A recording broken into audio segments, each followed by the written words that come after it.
Come on, after everything they went through, that's the only thing you gonna come up with. That's a bomb. Why do you do stuff like that? I started thinking about Twitter. I said, man, if God was in the 21st century and he jumped up on Twitter and got on the timeline and said, Moses, my servant is dead. Oh my God, in the midst of emotional trauma, people would have came up with a hashtag.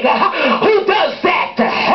What are you saying, Hooper? I'm already down. I'm already feeling bad. I'm already going through. And this is the best thing you got. Who does that? Who comes out like that? Why you gotta wild out like that? Why you gotta make me confront it? Why you gotta make me deal with the trauma? Why I gotta go through the crisis and rehearse it 3 times over? God told me to announce to everybody in here that Moses is dead.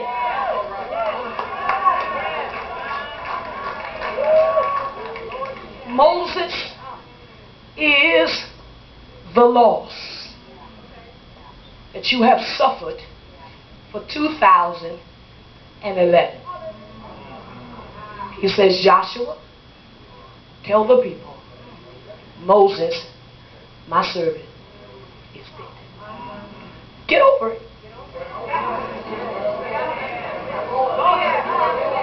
Get over it, boo. Look at your neighbor and say, get over it. You suffered the loss. Get over it. See, the problem with us is we want to stay in the corner and suck our thumb. We want to stay in the corner and we want people to come and rub us and make us feel good. The problem with us is we want to continue to have prayer because we didn't have prayer for 30 days and we love the attention.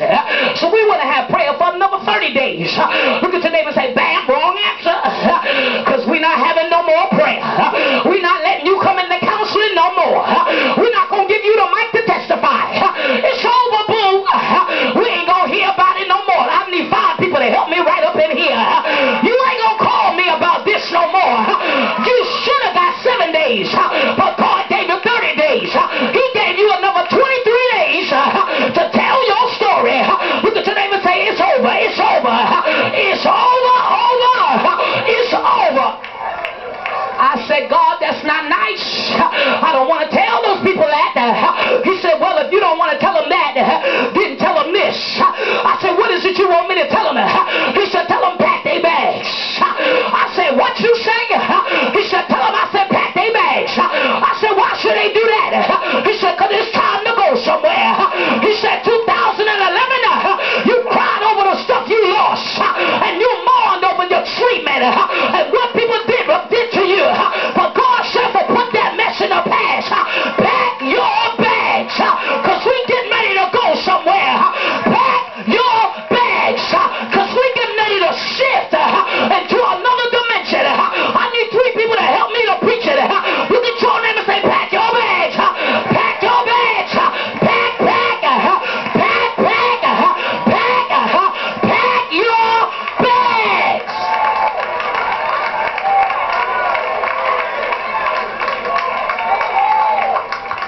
I said, God, you ain't right. You know they got to go to the 5 stages of grief. They only on stage 1. God said, I ain't got time for all that. Tell them I said pack.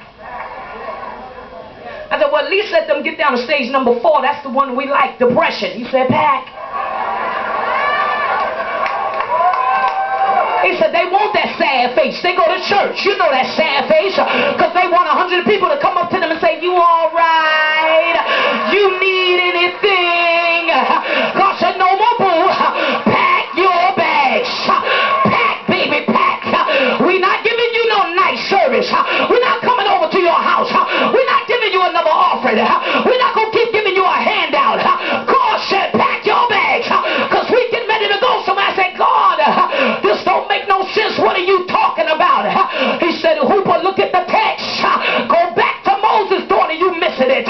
He said, I told Moses before he died, when I took him up on the top of Mount Nebo, he said, I told Moses to look out and survey the land. He said, this is a promise that I gave to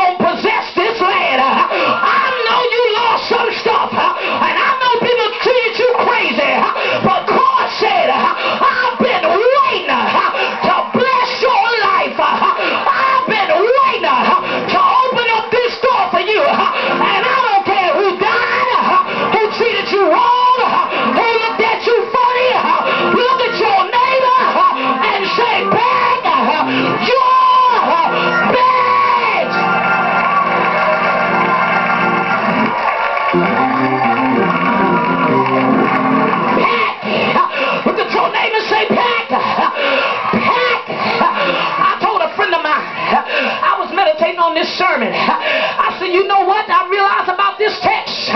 It really ain't got